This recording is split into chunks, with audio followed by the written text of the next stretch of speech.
The blunt declaration still echoed in the sterile silence of the room, precise and unemotional, like a line of code executed without a single error. Jake, after 17 years, we're eliminating your position. Daniel, my boss, had delivered the news with the practiced detachment of someone reciting a prepared statement. His gaze, however, was fixed not on me, but on Vanessa from HR, as if seeking confirmation of his flawless delivery. Clean out your desk by end of day, he'd added, his voice flat, definitive. My name is Jake Wilson, 54 years old, and until that Monday morning, a senior systems analyst at Meridian Technologies, a name once synonymous with innovation in Columbus, Ohio. For nearly 2 decades, I had been more than just an employee. I had been the very backbone of their IT department.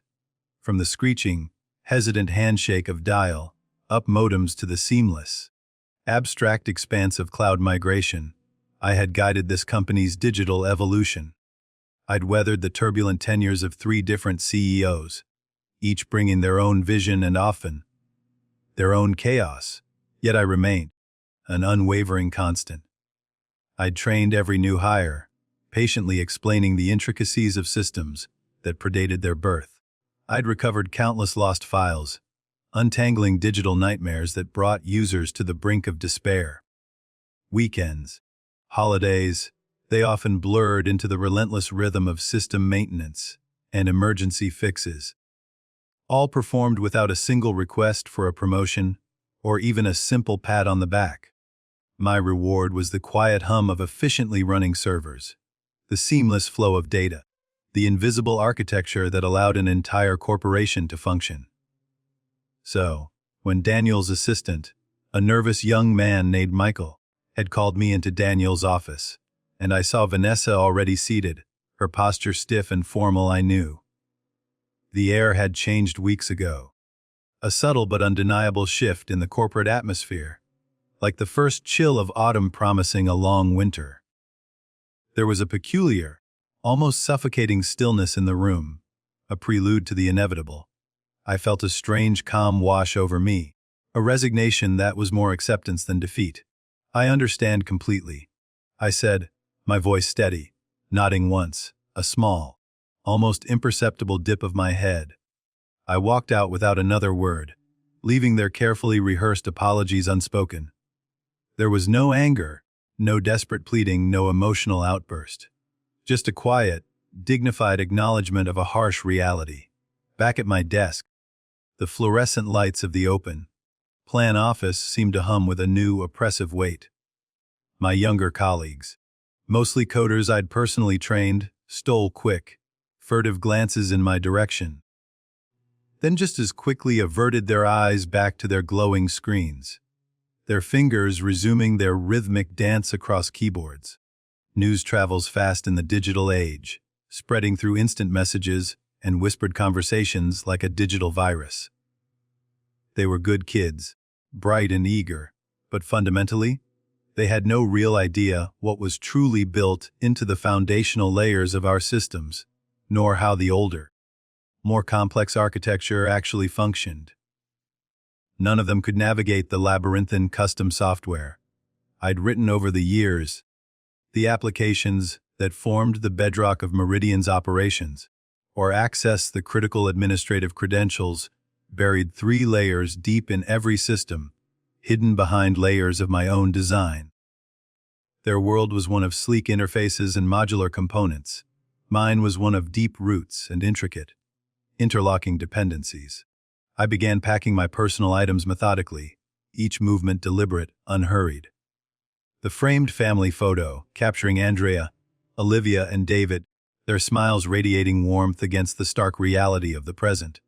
Every lopsided, hand-painted ceramic mug my son, David, had crafted in high school art class, each a testament to a younger, more carefree time.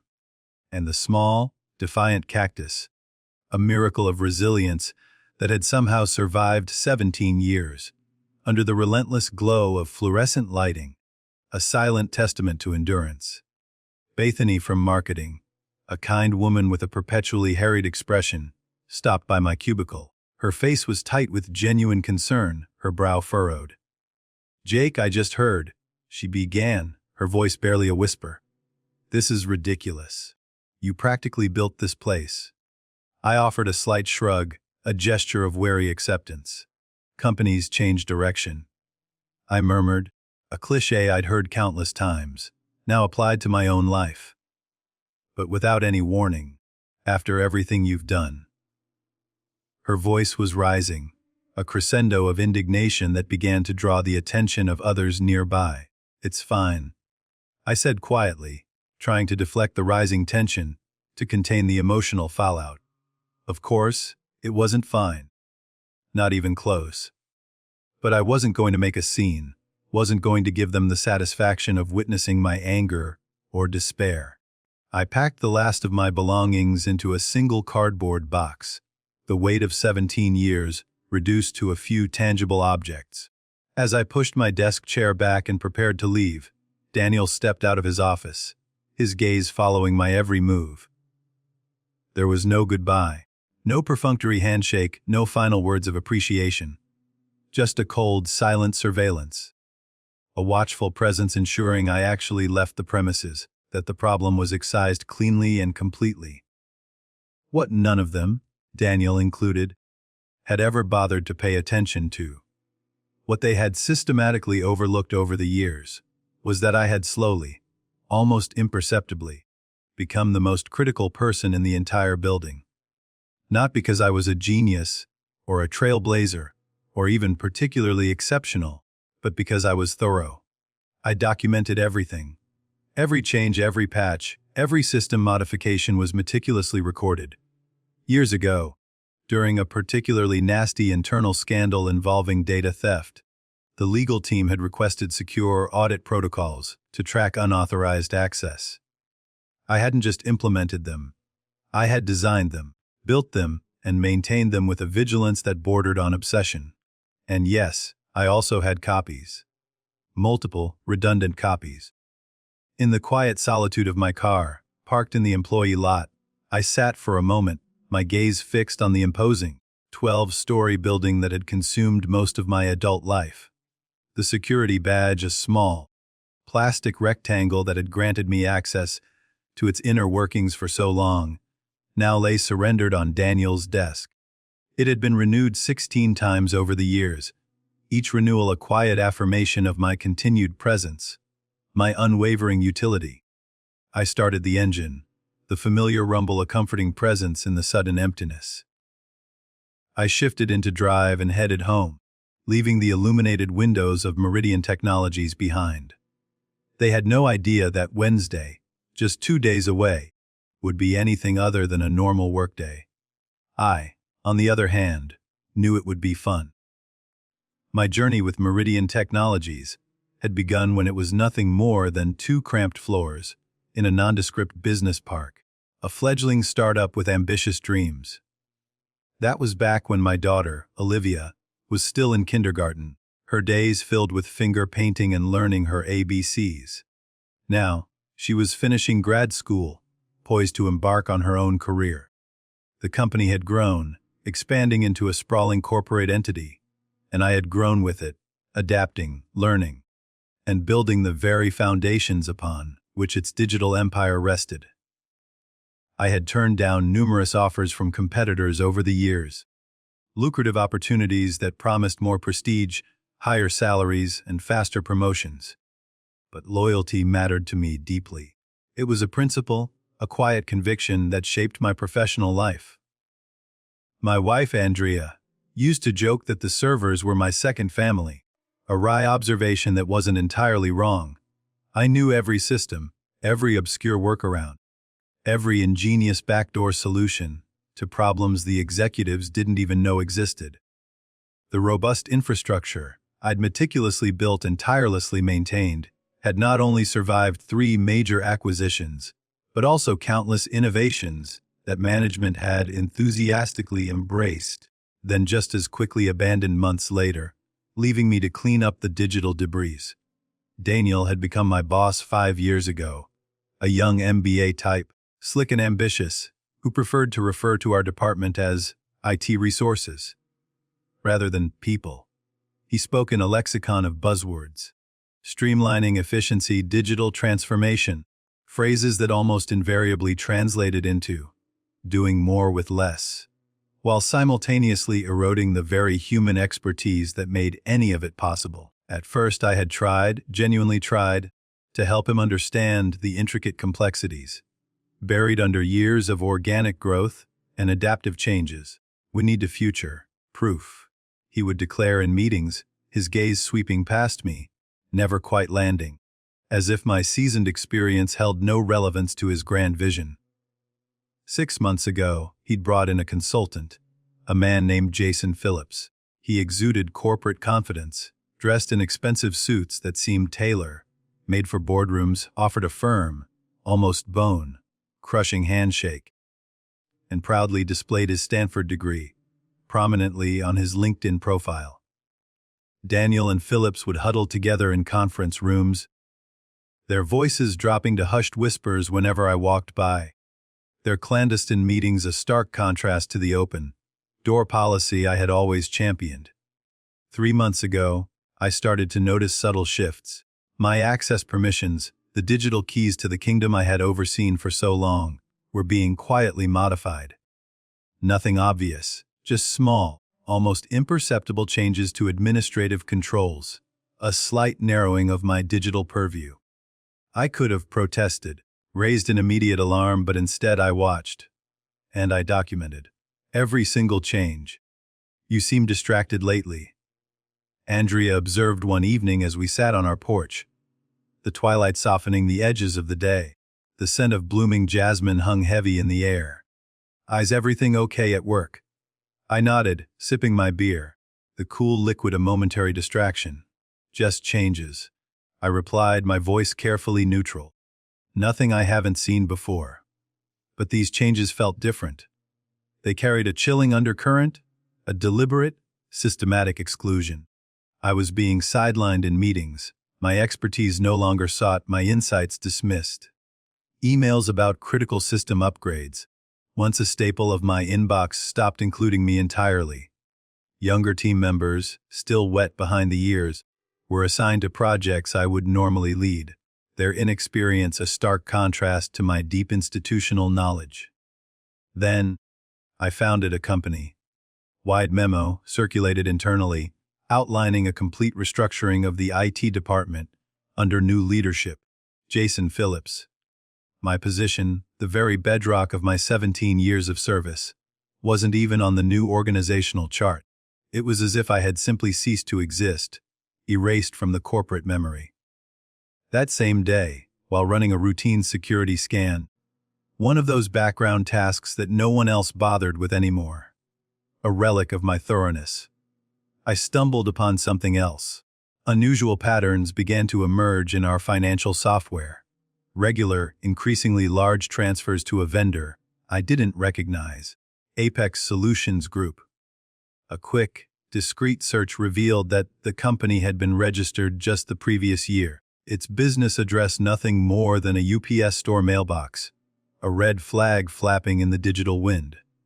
The authorized payments had started small, almost insignificant, but they were growing each month, steadily, inexorably, like a cancerous growth. I didn't say anything, didn't raise an immediate alarm. I just noted it, copied the records, and continued watching, letting the pieces of the puzzle silently fall into place. Sometimes, the quiet man in the corner sees everything precisely, because everyone thinks he sees nothing at all. They had underestimated the power of quiet observation, the tenacity of a man who understood systems, both digital and human. The morning after I was let go, I sat in my home office, bathed in the soft, diffused light filtering through the blinds, staring at my personal laptop. No blaring alarm had jarred me awake, no frantic commute awaited, just a profound, almost eerie silence, punctuated only by the distant chirping of birds and the immense weight of what had happened, the unexpected void where my professional life used to be. Andrea, ever perceptive, brought me a mug of steaming coffee, placing it gently beside me without a word, her quiet presence a profound comfort.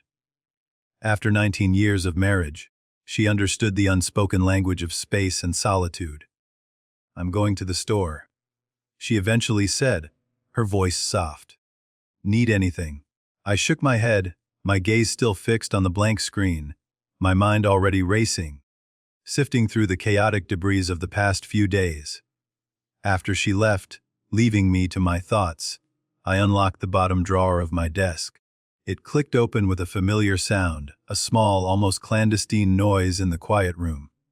From it, I retrieved a flash drive, one of several I kept securely tucked away. Company policy strictly prohibited removing data, of course. But years ago, when the legal team, in a moment of corporate foresight, had needed an audit system for tracking potential insider threats, I had been unequivocally clear about the necessity of off-site backups, a safety net against unforeseen contingencies. They had signed off on it, then, with the typical corporate amnesia, promptly forgotten about it. Their oversight was my advantage. I plugged the flash drive into my laptop, the small USB symbol illuminating as the connection was made. I began reviewing the files, a digital treasure trove of internal emails, meeting minutes I shouldn't have had access to, and financial records that normal employees would never see. And there it was, stark and undeniable, a full, comprehensive history of payments to Apex Solutions Group, totaling nearly $1.8 million over just 18 months. The approval chain led directly to our CFO, Brian Wilcox. I dug deeper, cross-referencing dates, figures, and internal project codes, until the pattern emerged with chilling clarity. The payments aligned perfectly with a series of software license renewals for systems we used company-wide. But the amounts were consistently inflated, sometimes by a subtle 15%, sometimes by a more audacious 20%. Small enough, I realized, not to raise immediate flags during a cursory audit, yet large enough to accumulate into a staggering sum. I pulled up the business registration for Apex Solutions Group again. The listed owner, Thomas Wilcox. A quick, almost instinctive social media search confirmed what I had already suspected with a growing sense of disgust. Thomas Wilcox was Brian Wilcox's brother-in-law. They weren't just defrauding the company. They were siphoning off funds through a fake markup on legitimate expenses, a cleverly disguised embezzlement scheme. I leaned back in my chair, a profound shift occurring within me. It wasn't anger, not exactly. It was something colder, more precise, a razor-sharp focus that replaced the initial shock and quiet resignation. For 17 years, I had been the silent architect, the tireless problem solver, the unwavering guardian of Meridian's digital infrastructure. I had fixed countless systems, protected invaluable data, and been the reliable, steady presence who never caused waves, never sought attention. And they had discarded me, unceremoniously, like outdated hardware. My phone buzzed, vibrating on the desk beside me. A text from Steven, a junior analyst I'd mentored over the past 2 years, a bright kid with genuine potential. "Sorry about yesterday. Total BS what they did. Phillips is already moving into your old office." I set the phone down without responding. The pieces of the puzzle now fit perfectly, forming a cohesive, incriminating picture. Daniel and the CFO, Brian, had needed me gone, eliminated from the equation before anyone, especially me, could connect the dots on their elaborate scheme. They likely thought the evidence, the intricate web of digital breadcrumbs, would disappear with me, believing I was just some aging tech guy who didn't understand the nuances of modern finance. I opened my email, my fingers hovering over the keyboard, and began drafting a message to the board of directors. Then, I stopped, my index finger poised over the send button. Too direct, too impulsive. It would be too easy for them to dismiss it as the bitter accusations of a fired employee, a disgruntled former worker lashing out. I needed leverage. I needed precision.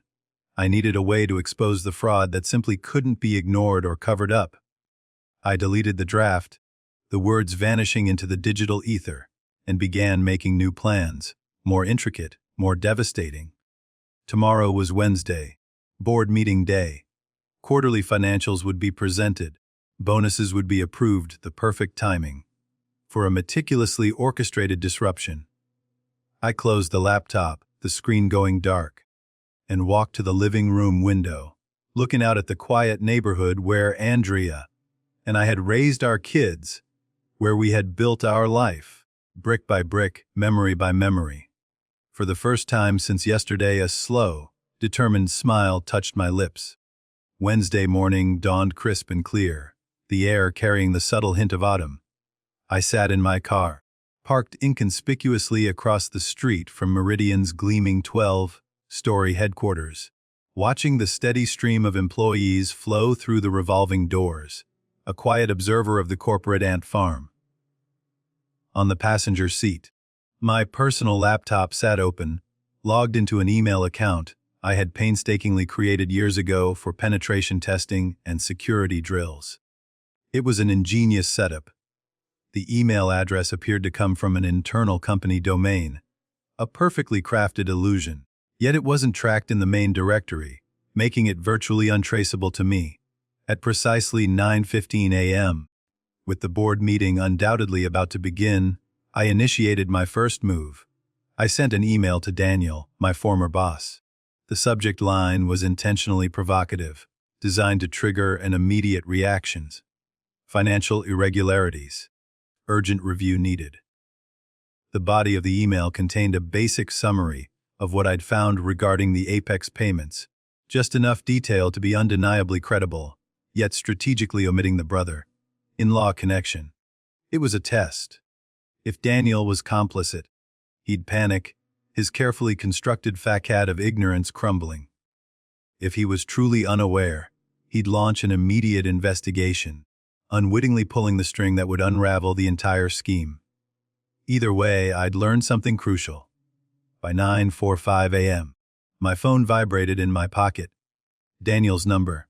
I let it go to voicemail, picturing his growing agitation. His message, when it played back, was terse, strained. "Jake, we need to discuss your email immediately. Call me back." I didn't. Instead, I drove to a quiet coffee shop on the outskirts of Columbus, far from the corporate chaos I'd just ignited. I set up my laptop, ordered a black coffee, and waited, enjoying the bitter aroma and the calm before the storm. At 10:30 a.m., another email appeared in my inbox, this one from Vanessa in HR. Her message was a thinly veiled threat, a textbook corporate maneuver. "Mr. Wilson, we've received concerning communication from you that potentially violates your separation agreement. Please cease all contact with Meridian employees and remember your confidentiality obligations. Any further communications may result in legal action." This was their playbook: threaten, dismiss, isolate. A small, knowing smile touched my lips.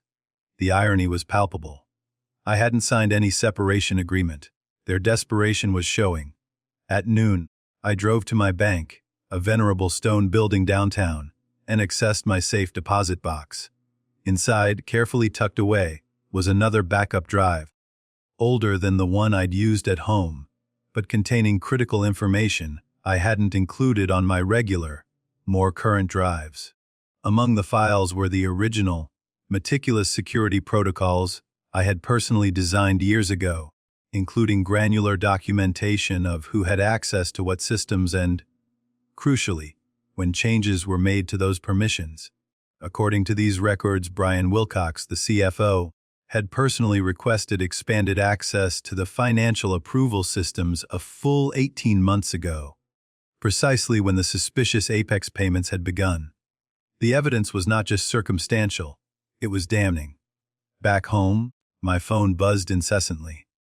I found 3 more missed calls: Daniel, Vanessa, and now, unexpectedly, Jason Phillips.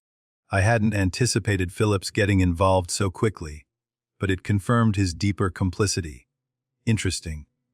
I checked my personal email, finding a new message from Stephen, marked urgent. "Jake," it read, "they're saying you sent some crazy email about financial fraud. Phillips called an emergency meeting. Everyone's talking. They're pulling your access to everything. Even historical stuff we need to do our jobs. What's going on? Poor kid, caught in the crossfire of a battle he couldn't possibly understand. I sent a brief, cautionary reply. Don't get involved, Stephen. Just watch. At 3 p.m., my home phone rang, a number I hadn't used for business in years, a deliberate choice for this very moment. I picked up but remained silent, letting the caller speak first. Jake. It was Brian Wilcox, his voice steady, controlled, betraying no hint of the panic I knew he must be feeling. It's Brian Wilcox. We should talk about your concerns. I think there's been a misunderstanding. Is that what you call it? I asked, my voice calm, unwavering, a stark contrast to his thinly veiled anxiety. Look, transition periods are always difficult. He continued, attempting a professional tone. If you have questions about company finances, there are proper channels. Like the board. I interrupted, the suggestion hanging in the sudden silence. The board doesn't need to be bothered with operational details, he replied, a touch of irritation creeping into his voice. Why don't we meet tomorrow, just you and me? We can clear this up. Sorry, I'm busy tomorrow, I said, a faint smile playing on my lips. Besides, I think the board might actually be very interested in Apex Solutions Group and your brother-in-law, Thomas Wilcox. The sharp, audible intake of breath on his end of the line told me everything I needed to know. His composure shattered. You're making a serious mistake, he finally managed, his voice now strained, desperate. We can make this right. Generous severance. References, whatever you need. Goodbye, Brian, I said, and hung up, cutting him off mid-sentence. I felt no triumph, just a cold, quiet satisfaction. In 10 minutes, Vanessa emailed again. Suddenly, my severance package had doubled, an attached agreement requiring my complete and permanent confidentiality regarding all company matters. They were scrambling now, desperately trying to contain the damage, but they still thought they were dealing with a simple extortion attempt, a disgruntled employee seeking a payoff. They had no idea, absolutely no idea, what was truly coming. Thursday morning brought not just clarity but chilling confirmation.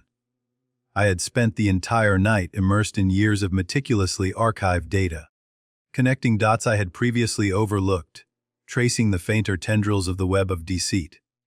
The Apex scheme, I discovered, was not Brian Wilcox's first foray into creative accounting. 3 years ago, shortly after he had ascended to the position of CFO, another distinct pattern of suspicious payments had emerged. This time, it was consulting fees paid to a firm quaintly named Lakeside Business Solutions. Different name, same insidious game. Inflated invoices for services that were either partially rendered or, in many cases, never provided at all. I traced the registration for Lakeside Business Solutions. This one led directly to Patricia Wilcox, Brian's wife. The woman was, apparently, the CEO of a company that had no discernible website, no listed employees, and operated out of a virtual office address, a mere mailbox in an office park. The audacity was almost admirable. But the truly devastating revelation came when I dug deeper, burrowing into the forgotten email archives of Meridian Technologies. Daniel, my former boss, hadn't just been passively aware of these illicit arrangements. He had actively helped facilitate them. In exchange for his complicity, his IT department, ostensibly Jason Phillips's domain now, had received substantial budget increases, while other, more critical departments faced crippling cuts. The pieces clicked into place with a sickening thud. Daniel had been brought in specifically because the previous IT director had started asking too many inconvenient questions about IT expenditures, and Jason Phillips, his consulting firm, the one that supposedly represented the future of Meridian's IT, had been hired through an unusually opaque process that deliberately bypassed normal procurement channels. His real role wasn't modernizing IT at all. It was eliminating the one person, the thorough, meticulous analyst who might notice the subtle, yet incriminating financial patterns. Me. The scheme, in its elegant simplicity, was breathtakingly audacious. Create legitimate, seeming vendors. Wrote inflated payments through them for services that were either non-existent or grossly overbilled. And then simply split the difference. Since actual, albeit overpriced, services were being provided, albeit at marked-up rates. Standard auditors scanning only for completely fraudulent charges would likely miss it entirely. Over 3 years, through these two shell companies, they had systematically diverted nearly $4.3 million from Meridian Technologies. I gathered everything, every scrap of digital evidence, into a comprehensive, irrefutable report. Spreadsheets vividly illustrating the pattern of inflated increases. Business registrations linking the shell companies directly to Brian's family. Damning email exchanges unequivocally showing Daniel's knowledge and active participation. Then, I did something they wouldn't expect, a move entirely outside their corporate power dynamics. I contacted Robert Chen, a board member I had worked closely with years ago during a complex security implementation project. He was semi-retired now, but still attended the quarterly board meetings, a quiet, observant presence known for his integrity. "Jake Wilson," he said, answering on the second ring, his voice holding a hint of surprise and warmth. "Long time. Heard you left Meridian." "Not by choice." "Robert," I replied, allowing a touch of the suppressed bitterness to seep into my voice. "Robert, I need 15 minutes of your time. It's important. Very important." There was a moment of silence on his end, a pause as he processed my tone, my urgency. "This is about why Brian and Daniel have been huddled together looking stressed, isn't it?" He chuckled softly, a dry, knowing sound. "Board meeting was pretty tense yesterday." "Probably," I confirmed. "I always figured you knew where the bodies were buried." "Jake," he mused. "Where can we meet?" An hour later, we sat on a bench in a quiet park, 3 miles from Meridian's imposing headquarters, surrounded by the deceptive calm of autumn leaves. I handed him a sealed envelope, heavy with the weight of printed summaries and a flash drive containing the complete digital report. "That's everything," I said, my voice low and steady. "Dates, amounts, connections. Every piece of the puzzle." I looked him directly in the eye, wanting my sincerity to be undeniable. "I'm not looking for my job back, Robert. I'm not looking for money or a settlement. I just want the right people to know what happened." Robert studied me for a long moment, his gaze sharp and intelligent. "Why come to me, Jakey?" "Because you actually read audit reports," I replied simply. "I've watched you in meetings. You ask questions, real questions." He nodded slowly, a thoughtful expression on his face. "There's an emergency board session tomorrow morning," he informed me, his voice equally quiet. "Finance committee review. Convenient timing indeed." He pocketed the envelope, its contents now his burden. "Jake," he said, his voice firm, "if this checks out, there will be serious consequences. I'm counting on it." I replied, a cold resolve hardening my expression. As I walked back to my car, my phone buzzed with a text from Andrea. "Someone named Jason Phillips came by the house looking for you," it read. "Said it was urgent. I told him you were out. They were getting desperate." Good. The net was tightening. That afternoon my phone, which had previously been a graveyard of ignored calls, began to ring with increasing frequency. I received job offers from 2 competing firms, both for positions well above my previous role, both offering substantial signing bonuses. Word had gotten around about my sudden, inexplicable availability. I ignored them for now. This wasn't about finding another job. It was about finishing what they had started, about ensuring justice was served, not just for me, but for the company I had dedicated so much of my life to. That night, as the city lights twinkled in the distance, I accessed Meridian's email server one last time. My credentials should have been revoked, of course, But Phillips, in his rush to assume my former throne, had been sloppy, leaving a digital back door ajar. I scheduled a message to be delivered to every board member at precisely 8 a.m. tomorrow. The subject line was succinct: a precise digital torpedo, re your bonuses. Read this. Attached was my full, comprehensive report, the culmination of years of meticulous work and recent, intense investigation. The stage was set. Friday morning dawned clear and bright, a perfect, crisp autumn day. I sat on my porch with a steaming mug of coffee, watching the neighborhood slowly awaken. No blaring alarm clock. No stressful commute. Just the quiet hum of expectation, the anticipation of a carefully orchestrated detonation. At precisely 8:00 a.m., my scheduled email delivered its payload, landing simultaneously in the inboxes of every Meridian board member. By 8:17, my phone began to ring, a frantic, insistent chorus of unfamiliar numbers, likely board members, assistants, scrambling to reach me, desperate for answers. I let them all go to voicemail, picturing the chaos I had just unleashed in the executive suites. At 9:00 a.m., the Emergency Finance Committee meeting would begin. Robert Chen would be there, my documentation in hand, watching reactions as my email was discovered and discussed, a silent, knowing observer. At 9:32, Stephen texted, his words breathless, almost frantic, "Police are here." Wilcox and Daniel being questioned in conference rooms. Phillips looking sick. "What did you do?" I didn't respond. The wheels were turning exactly as I'd anticipated, the dominoes falling in perfect sequence. By 10:00 a.m., Meridian's general counsel called. Unlike the others, I answered this one. "Mr. Wilson, this is Patricia Graves from Legal. We need you to come in immediately to discuss information you've provided to the board." Her tone was carefully modulated, professional, but with an underlying current of urgency. "I'm available by phone," I replied, my voice calm, unflappable.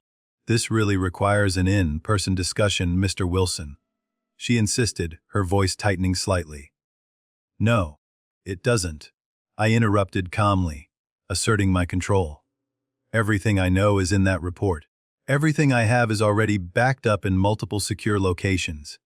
And," I added, my voice hardening, "if anything happens to me or my family, additional copies go directly to the SEC, the IRS, and 3 major news outlets. You understand." Silence. A long, heavy pause on her end of the line. "Mr. Wilson," she finally said, her voice now carefully measured, stripped of any pretense of urgency, replaced by a cautious respect. "The board is taking this extremely seriously. They've already placed several executives on administrative leave pending investigation. They would appreciate your cooperation." "I've cooperated fully," I stated, a note of finality in my voice, "by providing complete documentation. My part is done." After she hung up, I felt a quiet sense of release. I drove to a diner 20 miles outside Columbus, far from the corporate upheaval.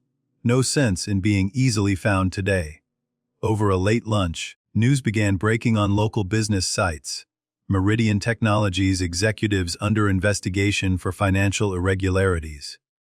No names yet, but that would come. The whispers were turning into headlines. At 2:00 p.m., Robert Chen called.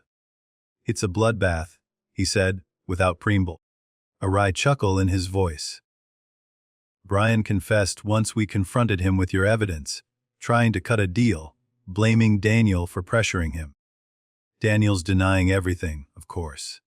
And Phillips claims he was just a consultant, had no knowledge of financial matters. Board isn't buying it. We've suspended all 3 pending further investigation." He paused, then continued. "The money. Forensic accountants are coming in Monday.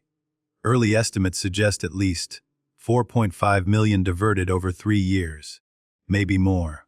I nodded to myself. I'd been close. "The board wants to talk to you, Jake," Robert continued, his voice shifting, becoming more serious. "About coming back. Not just to your old position. They're creating a new chief security officer role, reporting directly to the board." I'd anticipated this possibility, a calculated risk in my plan, but still found myself momentarily surprised. "I'll think about it," I said, the words coming slowly. That evening, I told Andrea everything, laying out the entire intricate saga, from the initial discovery to the dramatic events of the day. She listened patiently, without interrupting, her hand occasionally squeezing mine in silent support. When I finished, she looked at me, her eyes filled with a mixture of concern and admiration. "What do you want to do?" she asked, her voice soft but direct. It was a good question. The revenge part, the cold, precise retribution, was complete. The people who'd pushed me out, who had underestimated my quiet resolve, were themselves being pushed out, likely facing criminal charges, their careers and reputations shattered. Justice, cold and precise, had been served, but returning to Meridian, walking back into the very place that had discarded me after 17 years of dedicated service. Could I do that? Did I truly want to? The bitterness had begun to fade, replaced by a sense of quiet accomplishment. "I need time to decide," I said, finally.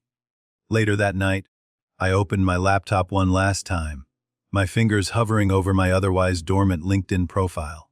I typed out a single, cryptic message, a final, public, subtle declaration: never burn bridges. Just let them collapse under the weight of their own greed. Within minutes, my phone began to buzz with notifications. Former colleagues, some I hadn't heard from in years, started reaching out. Word was spreading like wildfire through the corporate grapevine. The quiet systems guy, the unassuming analyst who had always been overlooked, had brought down 3 executives without raising his voice, without resorting to theatrics. By Monday, everyone would know exactly who they'd underestimated. Monday morning, I walked into Meridian's headquarters wearing a suit I hadn't needed in years, its fabric feeling foreign, yet familiar. The security guard, a young man who usually just grunted a greeting, did a double take as I approached, then quickly, almost deferentially, printed me a visitor badge, a symbol of my temporary yet powerful access. "Welcome back, Mr. Wilson," he said, his voice imbued with a newfound respect. The elevator ride to the executive floor was quiet, almost reverent. I'd never had reason to visit this rarefied level before, never navigated its polished halls or observed its hushed conversations. Now I was expected in the boardroom, the very sanctum of corporate power. 10 board members sat around the polished mahogany table, their expressions somber, a mix of relief and lingering tension. Robert Chen nodded slightly as I entered, a brief, knowing glance. The interim CEO, previously the COO, looked visibly uncomfortable, her posture stiff. "Mr. Wilson," she began, her voice carefully modulated, "thank you for coming. The situation you've brought to light is unprecedented." I remained silent, allowing the weight of my presence and the gravity of the situation to hang in the air. The full extent of the fraud appears worse than initially reported," she continued, her gaze dropping briefly to a report on the table. "The forensic team has identified nearly 5.2 million in diverted funds. Criminal charges are being prepared." Still I waited, my silence a powerful tool. Robert cleared his throat, sensing the opportune moment.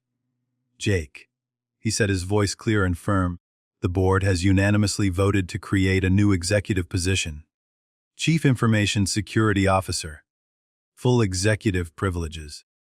Reporting structure directly to the board. We'd like to offer you the role." I set my folder on the table, the soft thud echoing slightly in the quiet room. "Inside, you'll find my conditions," I said, my voice calm, resolute, non-negotiable.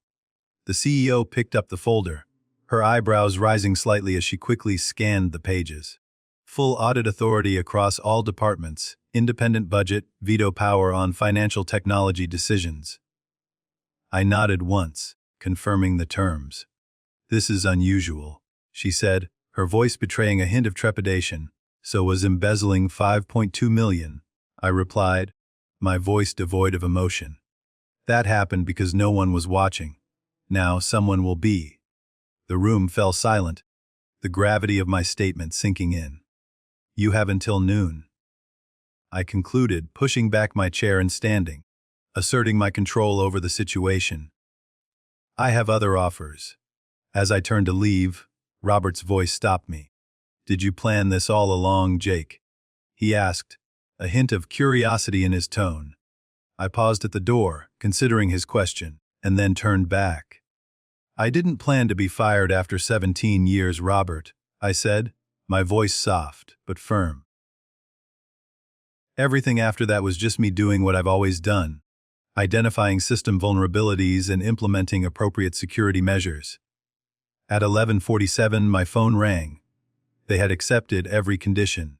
6 months later, I sat in my new corner office, the vast expanse of the Columbus skyline spread out beneath me, a daily, tangible reminder of how much had changed. My desk was clean, uncluttered, the light from the large windows, illuminating the stacks of security protocols I was reviewing for the upcoming quarter. Brian Wilcox had pled guilty to multiple fraud charges. In exchange for his cooperation, he would receive a reduced sentence, still significant enough to mark the end of his corporate career. Daniel was fighting the charges, stubbornly insisting he was unaware of the scheme, despite the mountain of evidence against him. Jason Phillips, ever the coward, had fled to Brazil, but was in the process of being extradited. The money, or most of it anyway, had been recovered, enough that the company avoided serious financial damage, a testament to the swift and decisive action taken by the board. My former team, the young coders and analysts I'd trained, now reported directly to me, though I'd promoted Stephen to run day operations. The kid had potential, just needed someone to finally see it. A soft knock at my open door drew my attention. Andrea stood there, a warm smile gracing her lips. Ready for lunch, she asked. I nodded, grabbing my jacket, a sense of quiet contentment settling over me. As we walked through the bustling IT department, conversations quieted briefly, not from fear, but from a palpable sense of respect. These people knew what had happened, knew the depths of the fraud, and knew I could have destroyed the company instead of saving it. In the elevator, Andrea squeezed my hand. Happy? She asked, her eyes searching mine. I considered the question.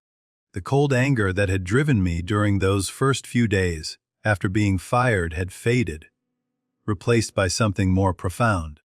What remained wasn't exactly happiness, not the effervescent joy of triumph, but rather a deep sense of satisfaction, of completion. I'm good, I said. Outside, the warm October sun kissed our faces as we walked towards a nearby restaurant, the gentle breeze rustling through the leaves. My phone buzzed with a message from Robert Chen. Board approved your security budget increase, it read. Unanimous vote. I smiled slightly. No arguments, no questions, just trust. Andrea noticed my expression. What is it? She asked. Nothing, I said, sliding the phone back into my pocket. Just thinking about bridges. Some collapse under their own weight, others, once repaired, become stronger than they ever were before. I'd built this one right this time,